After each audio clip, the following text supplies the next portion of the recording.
Life is full of twists and turns, and sometimes, things you never saw coming can tear your world apart.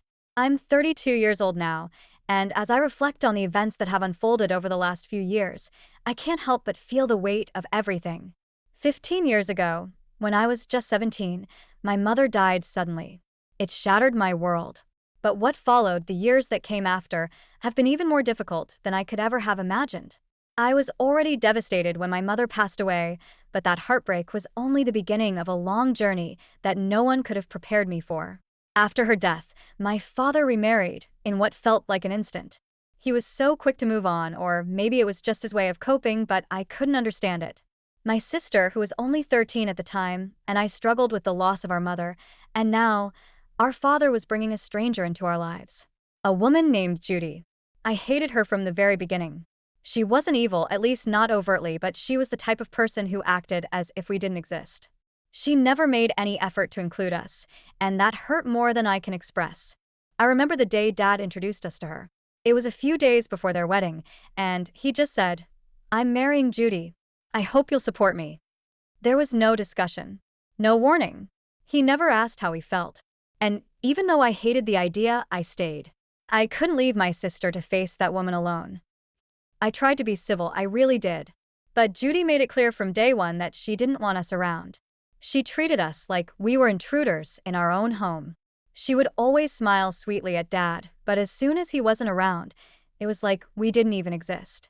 Her daughter, who was a few years younger than us, became the new princess of the house. The house that I once felt safe in, where my mother and father had loved each other, was now nothing more than a battleground. My father, meanwhile, seemed oblivious. He was too consumed with his new life to see the damage he was causing. I wanted to scream at him, but I didn't. I didn't know what to do. My sister and I moved out as soon as we were able to. We lived in student dorms, just so we wouldn't have to live under Judy's roof anymore. Dad tried his best to visit us, and we maintained some form of connection, but the bond between us was never the same. Years passed, and eventually, we stopped going to Dad's house altogether. Judy and her daughter were the family there now. We had no place in it. Even though we distanced ourselves, Dad still reached out to us. He would call, send us messages, invite us to holidays, but we just couldn't bring ourselves to be around her. It wasn't that we hated him, it was just that being in that house felt wrong. It wasn't home anymore. It was hard to explain to Dad why we didn't want to see him or spend time with him. He would invite us for holidays like Thanksgiving and Christmas, but we always found excuses to stay away. Then one holiday season, something changed. Dad seemed different. He was getting older, and his health wasn't what it used to be. At 65, he had slowed down, and we could see that. My sister and I talked it over and decided that we should go visit him for Thanksgiving. This time, we couldn't just stay away. We had to be there for him, no matter how difficult it was to face Judy. When we arrived at Dad's house for the holiday, the tension was palpable. Judy wasn't happy to see us. She barely greeted us, and the atmosphere was so thick with awkwardness that it was hard to breathe. Her family filled the house as usual. There was hardly any space for us. We felt like strangers in our own home. But for Dad's sake, we stayed. We tried to ignore the animosity that hung in the air. But it was hard. Very hard.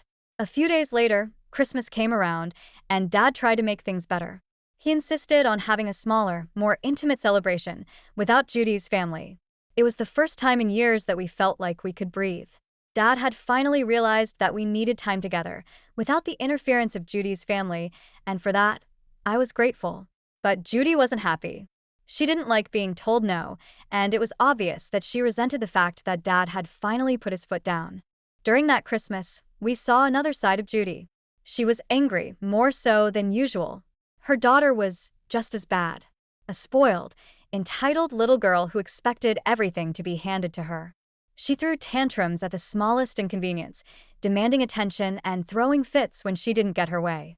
Dad had been tolerant of all of this for so many years, but this time, I could see the cracks in his patience. He wasn't happy, and he was beginning to see how toxic his marriage to Judy really was. After Christmas, we decided to take a short trip together, just the three of us. It felt like the right thing to do.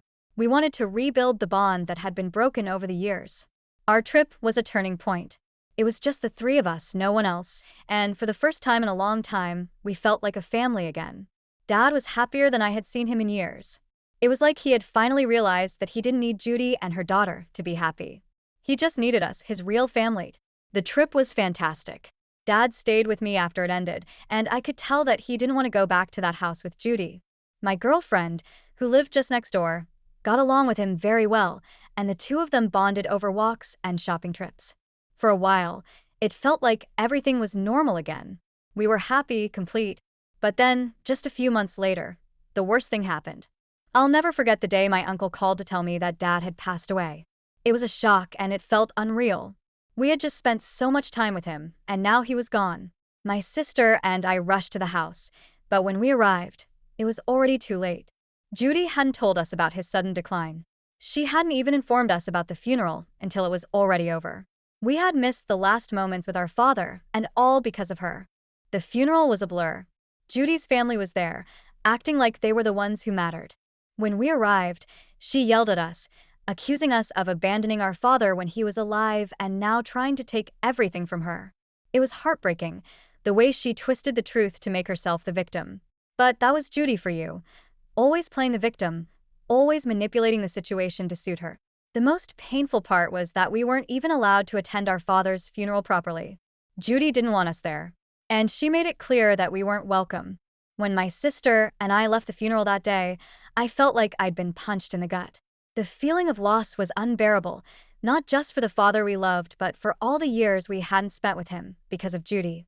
She had driven us away, kept us from him, and now she hadn't even allowed us to be there for his final moments. As we drove away from the graveyard, my sister was in tears, and I didn't know what to say. There was nothing that could make up for what we had lost. We barely spoke on the way back. The silence was filled with so many unspoken words, so many regrets. I could see that my sister was reliving the memories of our father, of all the years we'd spent without him, because of Judy. And I was too. Every time Dad had called us, every invitation we had turned down, suddenly, it felt like we had failed him somehow, like we hadn't done enough to stay connected. But I knew that wasn't true. We'd tried, but Judy had made it impossible for us to feel welcome in our own home. A few days later, I got a call from my father's lawyer. He asked me to come to his office for the reading of Dad's will. He mentioned that Judy and her daughter would be there too, as well as any other family members who were named in the will. My sister and I hadn't given much thought to Dad's estate or any inheritance, but we felt obligated to be there. It wasn't about the money, it was about respecting Dad's wishes. The day of the will reading arrived, and my sister and I met at the lawyer's office. Judy was already there, along with her daughter and a few of her relatives. She looked as smug as ever, like she already knew what was coming. When she saw us, she shot us a glare that made it clear we weren't welcome. But this time, we weren't about to back down. We had every right to be there. The lawyer began the reading, and I could see the tension in the room rising with every word. Judy sat up straight, her eyes fixed on the lawyer, waiting for her name to be mentioned. She looked as if she expected to inherit everything. But as the lawyer went on, the tone of the will surprised us all. Dad had left the majority of his estate, including a trust fund, to my sister and me. Judy's face turned red with rage, and I could see her hands clenching into fists. The lawyer continued, explaining that while Dad had left her the house, the terms were clear. Once her daughter turned 18, the house would be passed to her alone, not Judy. The house was hers only to live in, not to sell or control. Judy's fury was palpable. She started accusing the lawyer of being unfair, of twisting Dad's words, of taking bribes to alter the will. She looked at us with a venomous glare, her voice trembling with anger as she accused us of manipulating Dad into leaving everything to us. But we knew, as did the lawyer, that Dad had been of sound mind when he wrote that will. He had known exactly what he was doing, and in that moment, I realized how much he had wanted to make things right for us, even after everything that had happened. When the reading was over, Judy stormed out of the office with her daughter, her face flushed with anger and embarrassment. Her relatives followed her, casting hateful looks in our direction. My sister and I stayed behind with the lawyer, who handed us a letter that Dad had written for us. It was addressed to both of us, and as we sat down together to read it, I could feel my heart pounding in my chest. The letter was simple, but it said everything that needed to be said. Dad wrote about how proud he was of us, how grateful he was for the time we had spent together in recent years. He apologized for not being there for us, for the way he had let Judy come between us, and for not protecting us from her sooner. He told us that he regretted the choices he had made, but that he had always loved us, even when he hadn't shown it. It was a letter of apology, of love, and of redemption. And as I read those words, I felt a weight lifting off my shoulders.